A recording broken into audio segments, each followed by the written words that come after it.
Figure A and Figure B show wavefronts of light approaching the surface of a plane mirror and the flat surface of a glass block, respectively. A. On Figure A and on Figure B, draw the direction and wavefronts to show what happens after the wave hit both surfaces.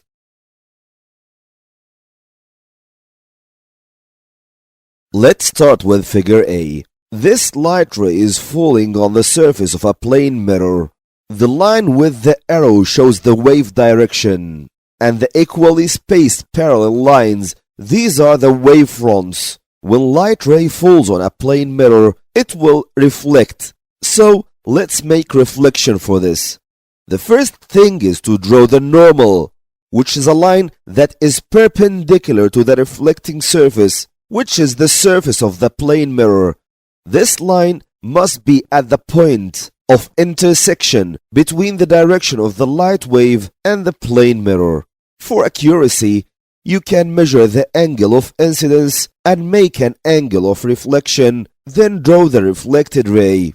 This arrow only shows the direction of reflected ray. To draw the wavefronts, wavefronts are drawn as parallel, equally spaced lines that are perpendicular to the wave direction. This is reflection, and you know that reflection does not affect the frequency, the wave speed, or the wavelength of the wave. That's why you will draw parallel, equally spaced lines. These are the wavefronts of the reflected ray. The spacing between these lines must be exactly equal to those of the incident wave. This is Figure A, the reflection. Now, let's see Figure B. The glass block is transparent. That's why, when the ray falls on the surface of the glass block, this will make refraction, not reflection. Let's again draw the normal. When light falls from air to glass, you know that air is a rare medium, where glass is a dense medium in comparison with air.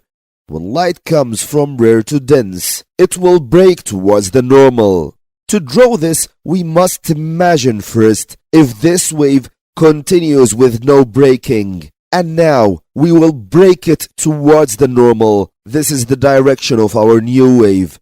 The diagram is still incomplete. We need to draw the wavefronts. Wavefronts, as we know, are parallel, equally spaced lines that are perpendicular to the wave direction. When light comes from rare to dense, it breaks towards the normal. This is one of the changes. Another change that happens here is that the wavelength will decrease because the wave speed decreases. So this will be how to draw the wavefronts of the refracted waves.